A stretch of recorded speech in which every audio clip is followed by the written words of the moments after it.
Bonjour, bien-aimés, bienvenue sur notre chaîne Partage Biblique TV. Vous avez devant vous le missionnaire Kodjovi Adjoda, appelé communément le frère Yao.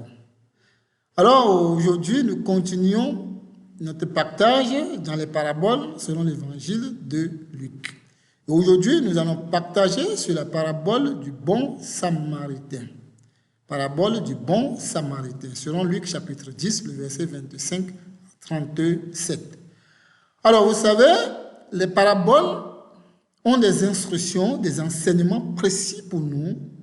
Jésus, ou bien le Seigneur veut nous transmettre des enseignements au travers des paraboles. C'est pour ça que nous devons prendre le temps d'étudier ces paraboles afin de recevoir l'instruction efficace que le Seigneur veut nous transmettre. Alors aujourd'hui, nous sommes sur le thème du bon samaritain. Parabole du bon samaritain. Alors, nous allons lire tous ensemble. Pour ceux qui ont la Bible, vous pouvez lire ensemble avec nous. Selon Luc, chapitre 10, le verset 25 à 37. Nous lisons. Un docteur de la loi se leva et dit à Jésus, pour l'éprouver, « Maître, que dois-je faire pour hériter la vie éternelle ?» Jésus lui dit, « Qu'est écrit dans la loi ? Qui lis-tu » Il répondit, « Tu aimeras le Seigneur, ton Dieu, de tout ton cœur, de toute ton âme, de toute ta force, de toute ta pensée, et ton prochain comme toi-même. » « Tu as bien répondu, lui dit Jésus. Fais cela et tu vivras. » Mais lui, voulant se justifier, dit à Jésus, « Et qui est mon prochain ?» Jésus prit la parole et dit, « Un homme descendit de Jérusalem à Jéricho.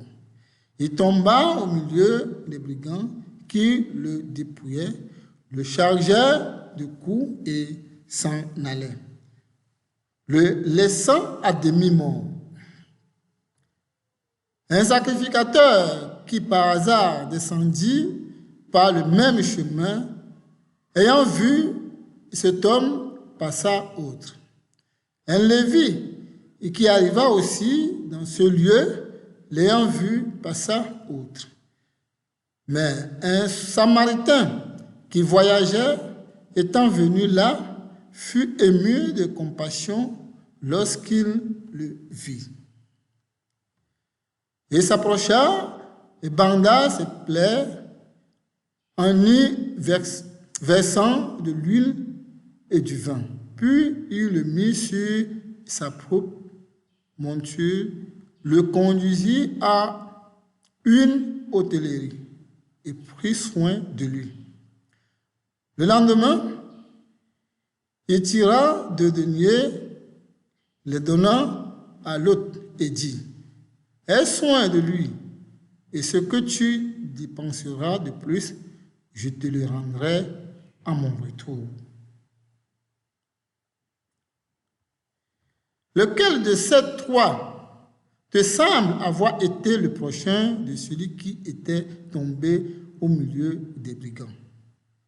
C'est celui qui a exercé la miséricorde envers lui, répondit le docteur de la loi. Et Jésus lui dit, va, et toi, fais de même. Amen. Alors, nous voyons ici, ça c'est notre parabole. Ça c'est les circonstances dans lesquelles Jésus a parlé ainsi en parabole. Alors, si nous lisons bien notre parabole, nous devons comprendre que Jésus veut transmettre un message. Jésus veut leur dire quelque chose de précis. Il veut nous transmettre un enseignement assez vraiment profond. Qu'est-ce que le Seigneur veut nous dire? Quel est le thème précis de ce message, de cette parabole? Qu'est-ce que le Seigneur veut nous transmettre?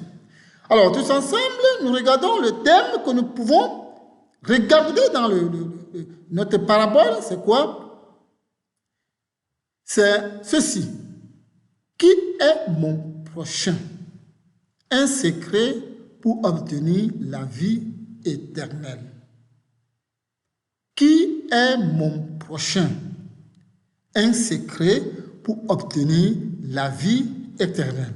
Ça, c'est le thème vraiment de notre parabole. Ça, c'est le message que notre parabole veut transmettre. Qui est mon prochain? Le secret pour obtenir la vie éternelle.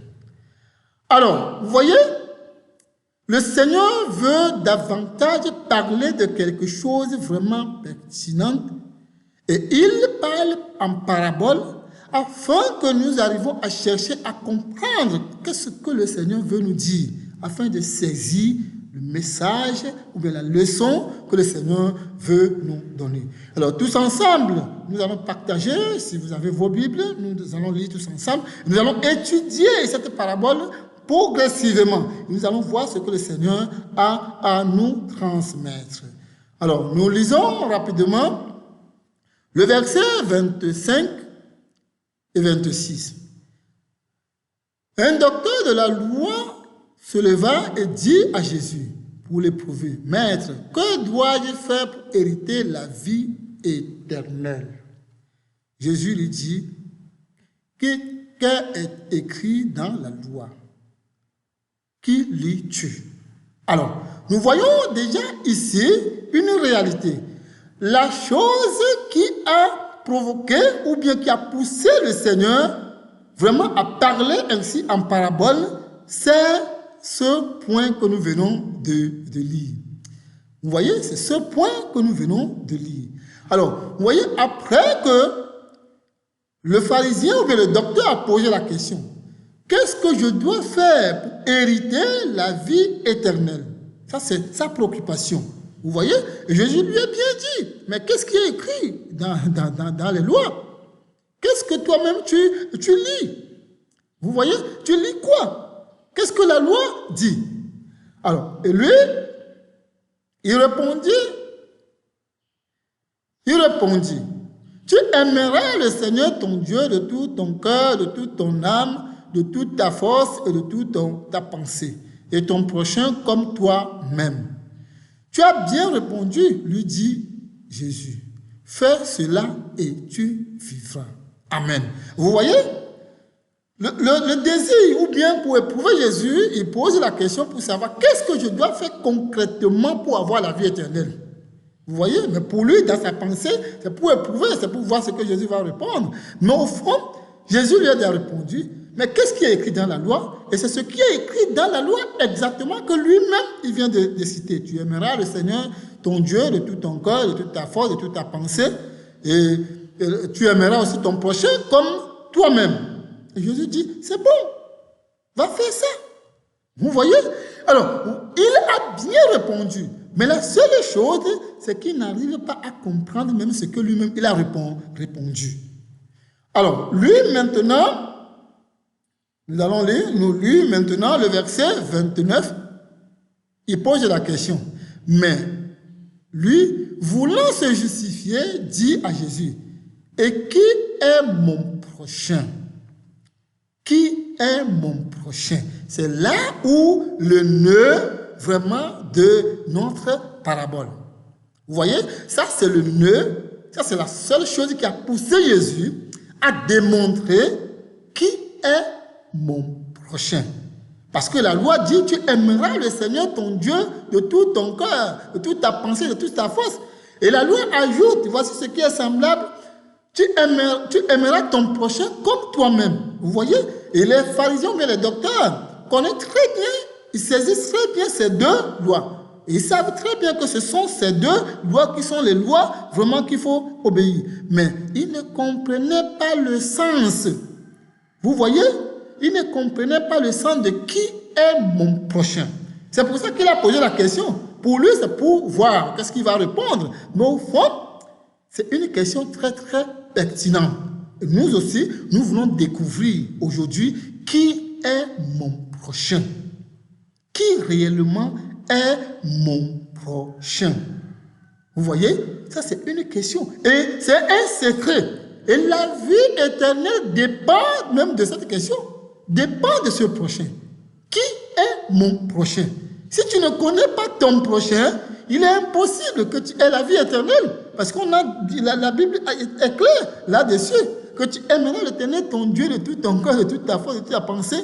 et ton prochain comme toi, toi-même. Il a dit, va faire ça et tu auras la vie éternelle. Et en réalité, c'est ça, il n'y a pas autre chose. Mais qui est mon prochain? Alors, nous rentrons un peu dans notre passage. Le verset 36-37.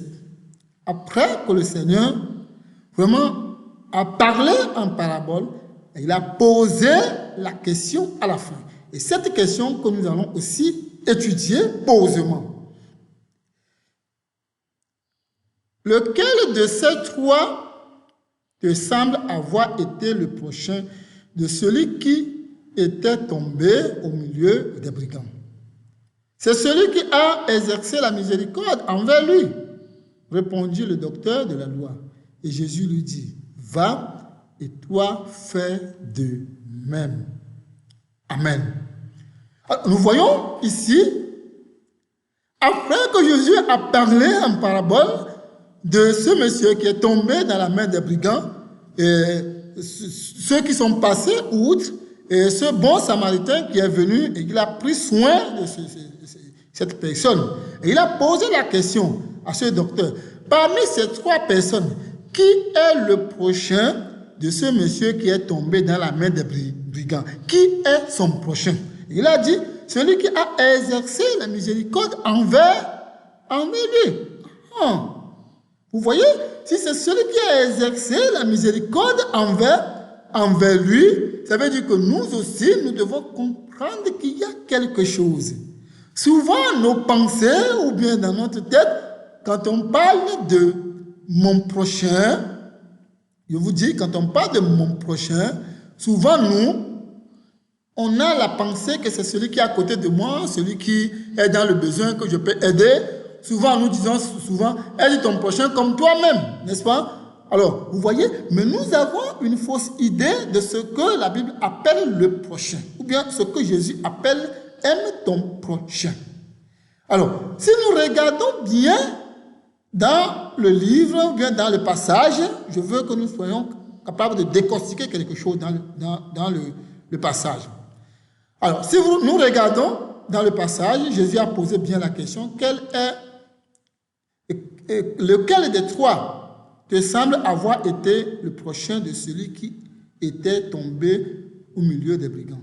C'est celui qui a exercé la miséricorde envers lui. Alors ici, il ne s'agit pas du prochain, de celui-là vraiment qui est couché. On n'a pas dit que celui qui est couché, celui qui est tombé dans la main des brigands, celui qui est venu, qui a pris soin de lui, qu'il appelle celui qui est couché son prochain. Non. Mais on dit, c'est celui qui est dans le besoin, celui qui est mort à demi, c'est lui qui appelle celui qui a pris soin de lui, son prochain. C'est la question, c'est la réponse que Jésus attendait. Et c'est ce qu'il a donné. Alors, qui est le prochain de la personne qui est tombée dans la main des brigands? Qui est son prochain? On n'a pas dit que le prochain de la personne qui est venue. On n'a pas dit ça. On n'a pas demandé qui est le prochain de ceux-là qui sont passés. Non, mais qui est le prochain de la personne qui est en danger? La personne qui est en danger, qui est mort ou bien qui est à demi-mort, il peut appeler qui son prochain? Vous voyez? Et nous aussi, nous sommes dans la même situation. Quand on dit ton prochain, on va se dire, mon prochain, c'est qui? Et maintenant, nous allons voir notre prochain, c'est qui? Regardons tous ensemble. Mon prochain, c'est Jésus-Christ. Mon prochain, c'est Jésus-Christ. On va dire, mais comment on peut dire mon prochain, c'est Jésus? Mais au fond, ça c'est le message caché que le Seigneur veut transmettre aux pharisiens. Ou bien que le Seigneur veut nous transmettre. Que mon prochain, c'est Jésus. C'est pour ça qu'on va voir dans le texte, Jésus a posé la question, qui parmi les trois est le prochain de la personne qui est couchée? C'est la question que Jésus a posée. Il dit, celui qui a exercé la miséricorde, c'est lui le prochain. Et toi et moi, on pouvait se poser la question, qui a exercé la miséricorde envers toi et moi? Vous voyez? Et ici, dans notre parabole, nous, toi et moi, nous représentons la personne qui est tombée dans la main des brigands. Ça veut dire que la personne qui est en danger, la personne qui est à demi-mort, la personne qui est inconsciente. Nous aussi, nous sommes morts dans nos péchés, inconscients, vraiment dans la détresse, sans espoir, vraiment, à qui empruntait vraiment la voie de la perdition, destinée à la mort. Vous voyez? Mais Jésus est venu vers nous pour panser nos blessures, pour nous guérir et pour nous ressusciter. Et c'est la même chose que la personne, le Samaritain, a fait à la personne qui était en danger. C'est-à-dire que le Samaritain, qui est le prochain de celui qui est en danger, est Jésus pour nous. Vous voyez? On dit ton prochain. Ton prochain, c'est celui qui s'est approché de toi. Quand on parle de ton prochain, c'est celui qui s'est approché de toi. C'est lui ton prochain. Et Jésus est venu vers nous. Jésus s'est approché à nous. C'est pour ça que nous disons que c'est Jésus qui est notre prochain. On va dire, mais pourquoi il dit ça? Attention. Dans la loi, on dit clairement, tu aimeras le Seigneur de tout ton cœur, toute ta pensée, toute ta force. Et on ajoute, voici ce qui est ça, tu aimeras ton prochain comme toi-même. On doit se poser la question, qui dans ce monde peut aimer son prochain comme lui-même? Qui dans ce monde peut aimer un être humain comme lui-même? Il ne faut pas qu'on se trompe, jamais. Notre prochain ne parle autre chose que Jésus, qui est venu vers nous, qui s'est approché de nous, qui est venu nous sauver, qui est venu nous délivrer de la mort, qui est venu nous ressusciter. Vous voyez, la même chose que le Samaritain a fait à la personne qui était en danger, qui est tombée dans la main des brigands, la même chose que Jésus a fait pour nous. Il a payé le prix. Vous voyez, la même chose que le bon Samaritain a payé. Et il a dit, s'il y a quelque chose encore, je payerai encore le prix là-dessus. Vous voyez, et c'est ce que Jésus a fait. C'est pour ça que nous devons savoir que notre prochain, c'est Jésus. On va dire, mais pourquoi? Alors, lisons encore la loi. Dans Matthieu 22, le verset 37 à 40, on a posé la question à Jésus, quel est le plus grand? Ou bien la loi qui coiffe toutes les lois. Il dit, Jésus répondit, tu aimeras le Seigneur, ton Dieu, de tout ton cœur, de toute ton âme et de toute ta pensée. C'est le premier et le plus grand commandement. Et voici le second, qui lui est semblable. Tu aimeras ton prochain comme toi-même. De ces deux commandements dépend toute la loi et les prophètes. Amen. Vous voyez? De ces deux commandements dépend toute la loi et les prophètes. Autrement dit, de ces deux commandements dépend l'Ancien Testament et le Nouveau Testament. C'est ce qu'on veut dire clairement. Dépend de l'ancienne loi, la loi de Sinaï, et la loi de l'esprit de vie. Vous voyez, tu aimeras ton prochain, tu aimeras le Seigneur ton Dieu. Ça c'est la première loi. Tu aimeras ton prochain. C'est la deuxième loi, comme toi-même. Mais on dit, ces deux lois dépendent de tout. Les prophètes et la loi et les prophètes. Ça veut dire que toute la Bible tourne autour de ces deux choses. Alors, qui est alors mon prochain? Après avoir aimé Dieu, qui je peux aimer? On a dit clairement, celui que je peux aimer, c'est mon prochain. Et mon prochain, c'est qui? Alors, on dit, tu aimeras ton prochain comme toi-même. Vous voyez? Autrement dit, je peux dire, tu aimeras ton prochain comme toi, ou bien tu aimeras le Seigneur Jésus-Christ comme toi-même. Vous voyez? Autrement dit, tu aimeras le Seigneur Jésus-Christ comme toi-même. C'est ce que la parole veut dire. Et les docteurs de la loi rejetaient Jésus-Christ. Ils n'acceptaient pas Jésus-Christ. Mais ils voulaient la vie éternelle. Ils posaient la question pour savoir, je peux faire quoi pour hériter la vie éternelle? Et vrai, il a la loi. Vrai, il connaissait Dieu. Mais la condition pour avoir la vie éternelle, il n'a pas saisi qui est d'aimer le Seigneur Jésus-Christ de tout son cœur, qui est d'aimer Jésus-Christ comme soi-même. Il n'a pas saisi. C'est pour ça que pour eux, ils rejetaient Jésus. Et Jésus veut leur faire comprendre que la personne qui s'est approchée de vous pour vous sauver, pour vous délivrer, c'est votre prochain. Et c'est lui. Vous voyez? Autrement dit, on pouvait dire, la loi pouvait dire, ou bien comme on vient de dire les deux, loi dit, tu aimeras le Seigneur, ton Dieu, de tout ton cœur, de toute ta pensée, de toute sa force. On dira encore, et tu aimeras le Seigneur Jésus-Christ comme toi-même. Vous voyez? Ça veut dire, la personne, ou bien notre prochain, c'est Jésus. Ça, c'est le secret qui est caché. Et que le Seigneur veut nous dévoiler, il veut faire comprendre que nous savons que notre prochain, c'est Jésus. On va dire, mais comment notre prochain est Jésus? Vous voyez?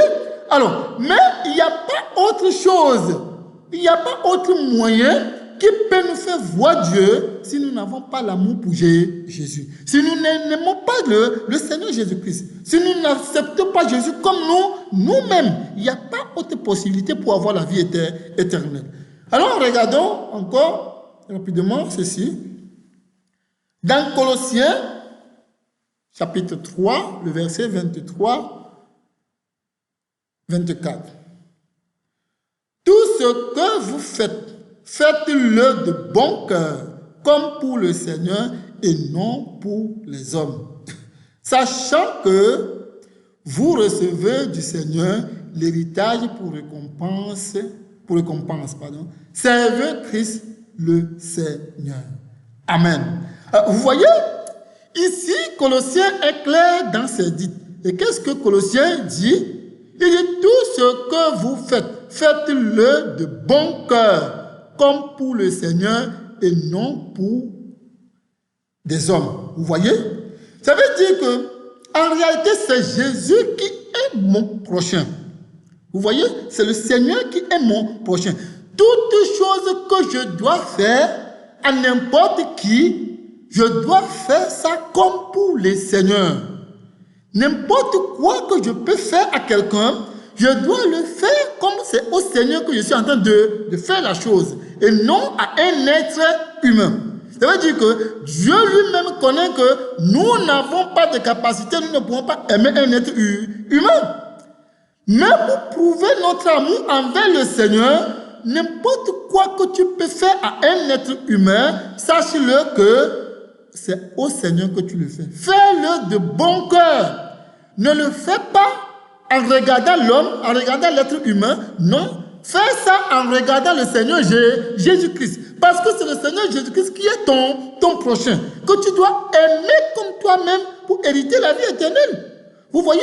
Mais c'est pour cette raison, il dit, toutes choses que nous pouvons faire à n'importe qui, nous ne regardons pas la personne, mais nous le faisons comme au Seigneur. Parce que ce n'est pas la personne qui est notre prochain.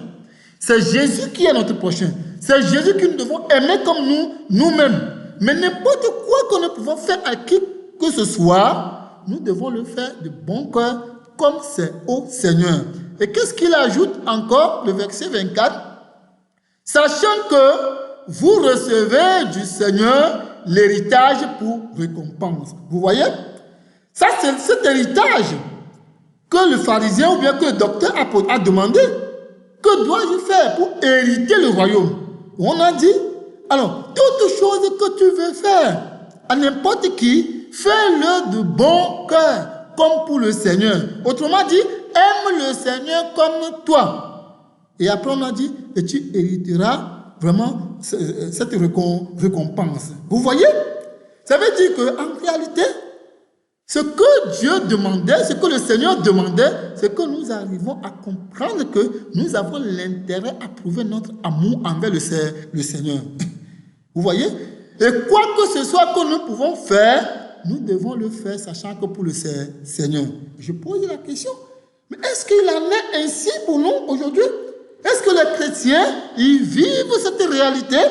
Est-ce que tout ce que nous faisons, nous le faisons pour le Seigneur de bon comme pour le Seigneur? Alors, Encore ce passage. Matthieu 25, le verset 39 à 40. Quand avons-nous vu malade ou en prison et sommes-nous allés vers toi? Et le roi leur répondra. Je vous le dis en vérité, toutes les fois que vous avez fait ces choses, à loin de ces plus petits de mes frères, c'est à moi que vous les avez fait. Amen. Vous voyez? Ici, on dit, les justes vont dire, Seigneur, quand est-ce que nous on t'a vu malade, on t'a assisté? Quand est-ce qu'on t'a vu faim et qu'on t'a donné à manger? Quand est-ce qu'on t'a vu dans telle situation et on t'a aidé? Et Jésus, le roi va leur dire, n'est-ce pas? Chaque fois que vous allez faire ça à l'un de mes petits, c'est à moi que vous avez fait. Vous voyez? Vous voyez que le Seigneur dit, je sais que tu ne peux pas faire ça à un être humain sans moi. Parce que tu ne peux pas l'aimer comme toi-même. Mais puisque tu m'aimes, puisque tu as l'intérêt à m'aimer comme toi-même, ça veut dire que chaque chose que vous voulez faire, nous devons le faire comme pour le Seigneur. Et si nous le faisons pour le Seigneur, ça veut dire que le Seigneur reconnaît que c'est à cause de son amour pour lui que nous faisons toutes les choses. Vous voyez la différence? Alors, ici, c'est pour ça qu'il dit, chaque fois que tu fais à l'un de mes petits, c'est à moi. C'est pour ça que nous avons tout à l'heure lu que ne fais pas en regardant que c'est un homme que tu le fais, mais en regardant Christ. Parce que c'est Christ qui est ton prochain. C'est à Christ que tu dois l'amour. C'est à Christ que tu dois faire toutes choses.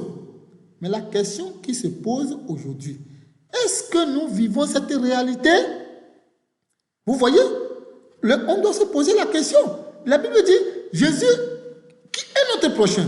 Si Jésus paraît aujourd'hui, je suis sûr que tout le monde va dire que non, Seigneur, vraiment prends ma maison, prends ma voiture, prends toutes choses, vraiment, comme nous le disons souvent. Prends tout, Seigneur. Oui, prends tout. On chante un cantique, n'est-ce pas? Oui, prends tout, Seigneur. Et tout le monde chante. Hein? Et tout le monde, non, entre tes mains, j'abandonne tout. Parce que c'est le Seigneur, n'est-ce pas?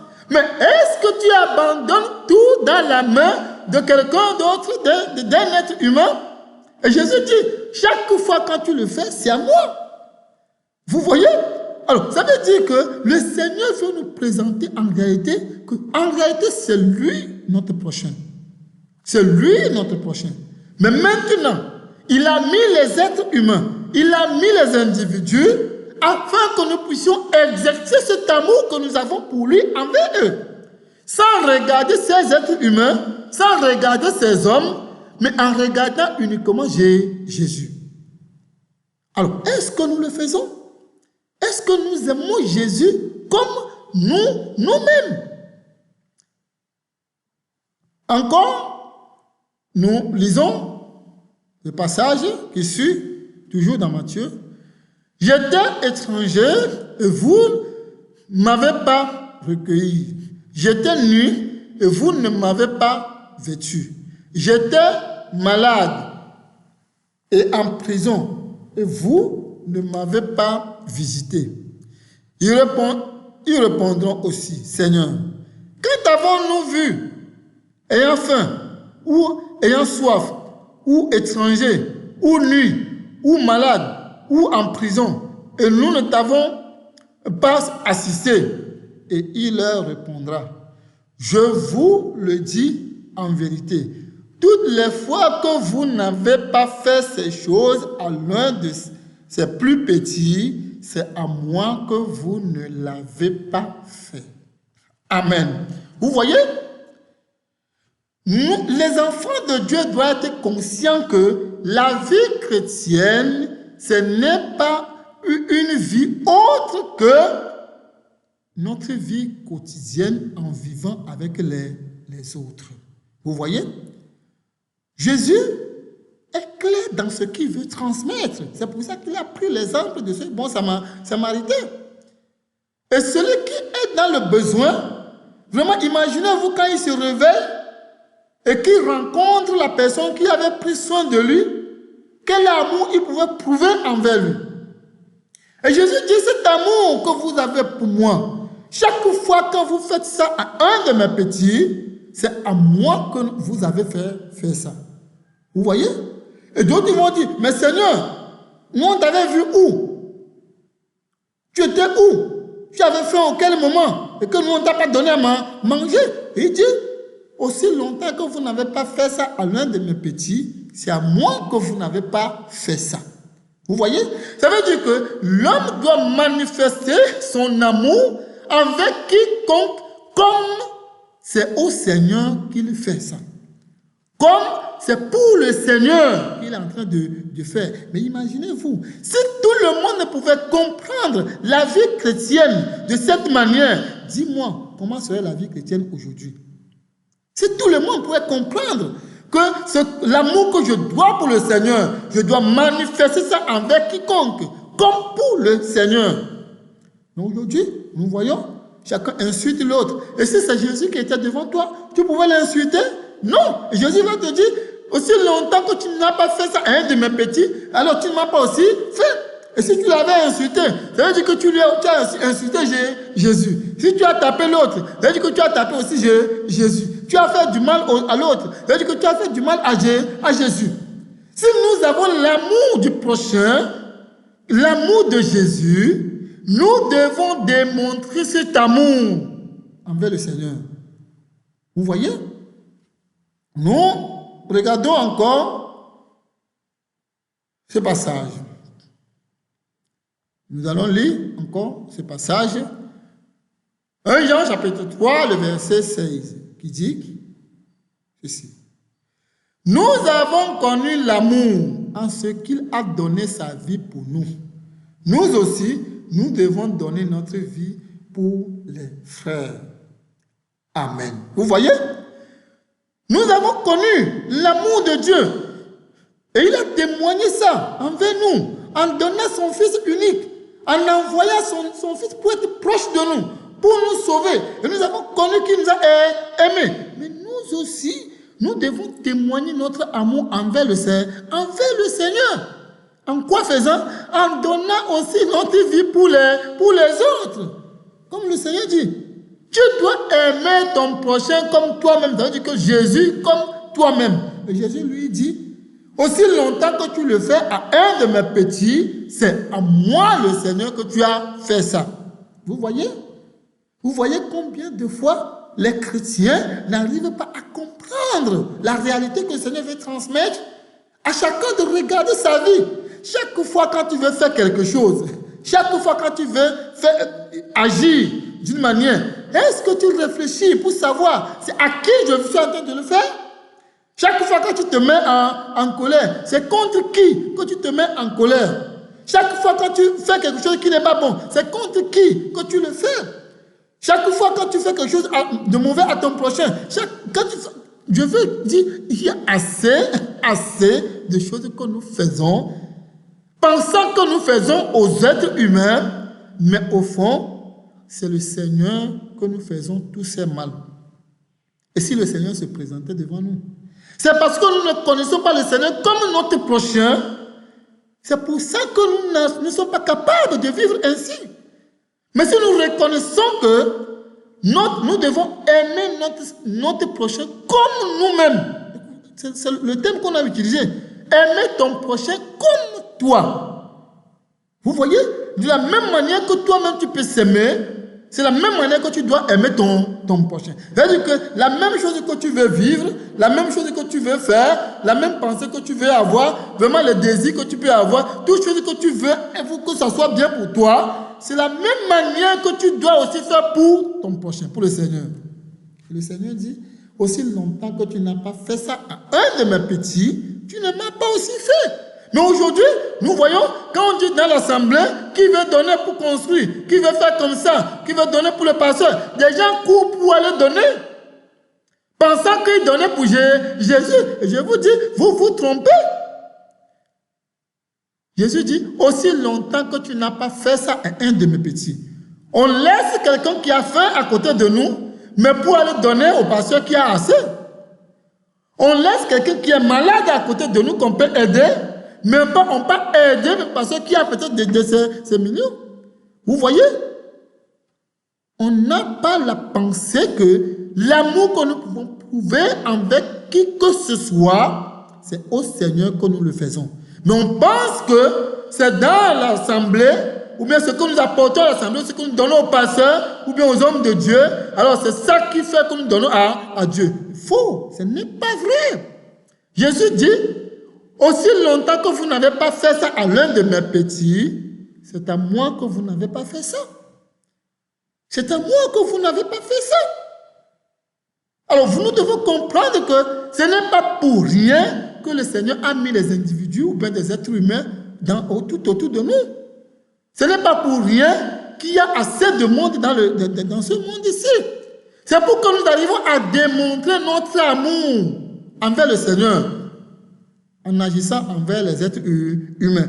Sachant très bien que ce n'est pas à cause d'eux que nous agissons, mais c'est à cause du Seigneur que nous agissons, parce que nous aimons le Seigneur. Il a fait pour nous, et nous aussi nous devons le faire pour le Seigneur.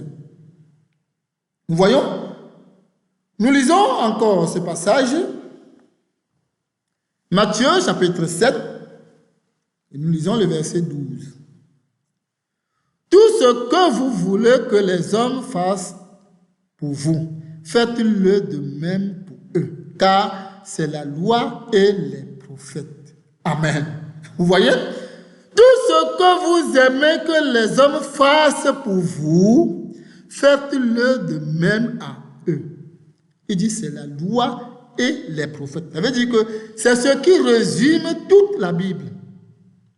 Ça, c'est le résumé de toute la Bible. Ça veut dire que aime ton prochain comme toi. Aime Jésus comme toi. Ça veut dire que ce que tu aimes qu'on te fait, ce que tu aimes que quelqu'un te fasse, alors faites-le aussi aux autres. Mais aujourd'hui, qu'est-ce que nous faisons? Oh Seigneur, donne-moi ceci. Seigneur, vraiment, je veux telle chose. Seigneur, fais-moi ceci. Mais nous ne sommes pas capables de le faire aussi aux autres. Vous voyez? Nous ne sommes pas capables de le faire. Mais nous voulons que cela soit fait pour nous. Nous sommes fiers quand c'est les autres qui fassent cela pour nous. Mais nous ne sommes pas fiers pour faire cela aux autres. Ça, c'est le christianisme d'aujourd'hui. Vous voyez? Et la Bible dit, le royaume de Dieu n'est pas ça. Le royaume de Dieu, c'est d'aimer le Seigneur comme toi-même. Aimer Jésus-Christ comme toi-même. Aimer ton prochain comme toi-même. Le Seigneur qui est ton prochain, aime-le comme toi-même. En agissant avec qui que ce soit, envers les êtres humains, sans regarder ces êtres humains, mais en regardant le Seigneur Jésus-Christ, sachant que c'est pour le Seigneur que tu fais. C'est pour ça qu'il dit, j'étais en prison, tu n'es jamais venu. J'avais faim, tu ne m'as jamais donné à manger. J'avais soif, vous ne m'avez jamais donné de l'eau. Mais nous prenons notre temps à donner aux pasteurs, à donner pour les constructions des assemblées, à donner pour tant de choses. Mais nous ne sommes pas prêts à témoigner cet amour envers le Seigneur en agissant envers les êtres humains. Mais nous les regardons comme êtres humains. Non, je ne vais pas lui faire ça. Lui, c'est qui? Je ne vais pas lui faire telle chose. Ça veut dire, tu dis à Jésus, tu es qui? Sans se rendre compte. Vous voyez? C'est pour cette raison que le Seigneur dit, ce que tu aimes qu'on fait pour toi, fais-le aussi pour les autres. Si tu veux que Seigneur, fais-moi telle chose, sois capable aussi de faire la même chose aux autres. Encore un passage, 1 Jean chapitre 4, le verset 19-20. Pour nous l'aimons parce qu'il nous a aimés le premier. Si quelqu'un dit « j'aime Dieu » et qu'il haïsse son frère, c'est un menteur. Car celui qui n'aime pas son frère qu'il voit, comment peut-il aimer Dieu qu'il ne voit pas? Amen. Vous voyez? Si quelqu'un dit « vraiment moi j'aime Dieu », mais qui n'aime pas son frère qu'il voit, c'est un menteur. Et il a bien précisé, pour nous l'aimons parce qu'il nous a aimé le premier. le bon samaritain. Est-ce que la personne qui est tombée dans la main des brigands connaissait le bon samaritain? Non. Mais maintenant, qu'il se réveille et qu'il voit quelqu'un faire, s'il voit cette personne, qu'est-ce qu'il doit? Il doit aimer cette personne. Il doit prouver son amour envers cette personne. Parce qu'il a reconnu qu'il m'a sauvé. Il m'a accordé la vie. Sans lui, je mourrais. Et la même chose que Jésus a fait pour nous. Et c'est ce que Jean dit. Pour nous l'aimons parce qu'il nous a aimé le premier. Le Samaritain ne connaissait même pas la personne qui était tombée. Il n'avait aucune idée de cette personne. Mais il a prouvé son amour envers cette personne. Et de retour, cette personne lui doit aussi l'amour. C'est pour ça qu'il dit que si quelqu'un dit « j'aime Dieu » et qu'il haït son frère, c'est un menteur. Je vous dis encore bien, c'est un menteur. Tu ne peux pas garder ton frère dans ton cœur. Tu ne peux pas avoir la haine pour ton frère. Mais tu dis « oh Seigneur, je t'aime, tu es tout pour moi ». Tu es un menteur. Tu aimes quel Dieu? Tu aimes quel Dieu et que tu gardes ton frère dans ton cœur? Tu aimes quel Dieu? Tu aimes quel Dieu et que tu haies ton frère? Tu aimes quel Dieu? Il dit, comment peux-tu dire que tu aimes Dieu que tu ne vois pas et que tu haies ton frère que tu vois? Et la Bible, Dieu lui dit, si tu veux prouver ton amour envers moi, manifeste cet amour envers les êtres humains. Non pas comme pour eux que tu le fais, mais pour moi le Seigneur. Vous voyez? Alors si quelqu'un dit, non, moi j'aime le Seigneur, vraiment le Seigneur c'est toute ma vie, mais qu'il hait son frère, c'est un menteur. Il n'a pas encore connu Dieu. Il n'a pas encore connu l'amour pour Dieu. Vous voyez? Mais au fond, il nous a aimés le premier. C'est pour ça que nous devons témoigner notre amour envers lui. Mais aujourd'hui, la haine qui est dans le cœur des enfants de Dieu, les chrétiens qui ne se disent même pas bonjour, bonsoir, des gens vraiment qui gardent leurs frères, leurs soeurs, leur famille dans leur cœur. Ils ont dit que Dieu, je ne veux jamais lui dire bonjour. Vraiment, je vous en prie. Mais quand même, dans l'assemblée, c'est la même personne. Oh Seigneur, je te rends gloire, je t'aime. Tu aimes quel Dieu? Tu aimes quel Dieu quand tu gardes ton frère dans ton cœur? Quand tu penses mal de ton frère? Quand tu as des mauvaises pensées sur ton frère? Quand tu restes chez toi et tu le soupçonnes du mal, tu aimes quel Dieu? Le Seigneur dit, la même chose que tu fais à quelqu'un de ces petits, c'est à moi. Ça veut dire que tu gardes la rancune au Seigneur. Ça veut dire que tu hais le Seigneur. Ça veut dire que tu as des mauvaises pensées sur le Seigneur. C'est ce que ça veut dire. Mais pourtant, nous disons, oh Seigneur, je t'aime. Mais quelqu'un, un frère, un ami à côté, mais je dis, jamais lui, pas lui. Vous voyez? Mais tu aimes quel Dieu?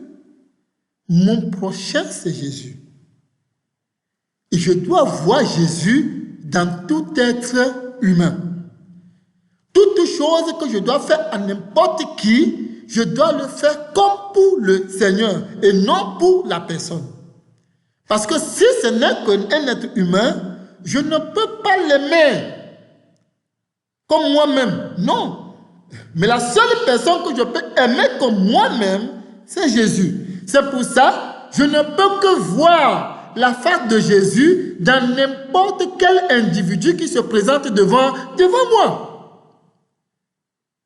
C'est pour ça qu'il serait difficile de dire à quelqu'un, vraiment fous-moi la paix, imbécile, quoi que ce soit. Ça veut dire que tu dis à qui? Tu dis à Jésus. Tu dis à Jésus. Vous voyez? Mais pourtant nous disons, oh Seigneur, nous t'aimons. Quel amour nous avons. Alors mes chers amis, vous voyez? C'est ce que le Seigneur veut nous transmettre au travers de cette parabole. Il veut faire comprendre vraiment à ce docteur que la seule chose qui te manque, c'est ce prochain que tu ne connais pas encore. C'est ce prochain même qui est devant toi. C'est ce prochain que tu n'as pas encore la vue sur lui. Et c'est le secret de la vie éternelle. Et vous voyez que le christianisme, c'est un style de vie. Ce n'est pas un fait. C'est un style de vie. C'est une vie que nous pouvons vivre quotidiennement. Vous voyez? Alors pour nous devons apprendre de ces paraboles, sachant que vraiment nous devons aimer le Seigneur comme nous-mêmes, en aimant tout être humain que nous voyons, mais pas selon eux, mais comme le sait le Seigneur.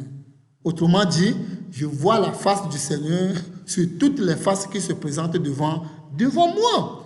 Et ainsi, à n'importe qui que tu dois répondre, à n'importe qui tu dois parler, à n'importe qui avec qui que tu dois agir, tu dois voir la face du Seigneur devant ou bien sur la personne. Sachant que c'est au Seigneur que je fais ces choses.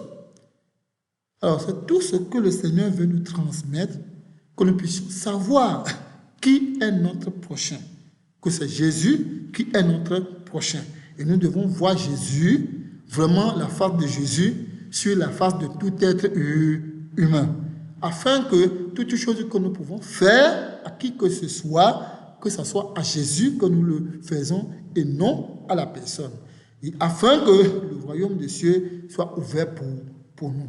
Que le Seigneur nous bénisse et qu'il nous fortifie et qu'il accorde la grâce à chacun, vraiment de saisir cette pensée que le Seigneur veut nous transmettre afin de vivre cette réalité, la profondeur de cette réalité. Et vous voyez que la vie chrétienne devient facile. Si nous avons cette vue que le Seigneur nous donne, si nous avons cette manière de voir les choses comme le Seigneur nous donne, si nous aimons vraiment notre prochain qui est le Seigneur Jésus-Christ, vous voyez que la vie chrétienne devient plus facile pour nous. Et c'est là que la vie éternelle est possible. Que le Seigneur nous fortifie. Alors, si vous avez des questions, si vous avez des préoccupations, n'hésitez pas à poser des questions. Nous sommes toujours prêts pour répondre.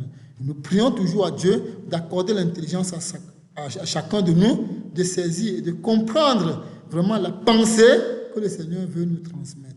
Que le Seigneur nous bénisse et qu'il nous fortifie. Que le Seigneur accorde la grâce à chacun de nous. Alors, si vous voulez nous contacter, n'hésitez pas, nous avons ce contact. Alors, vous pouvez nous contacter soit par WhatsApp ou bien soit par écrit si vous avez des préoccupations. Que le Seigneur fortifie, qu'il accorde sa grâce à chacun de nous par son Fils Jésus-Christ. Amen.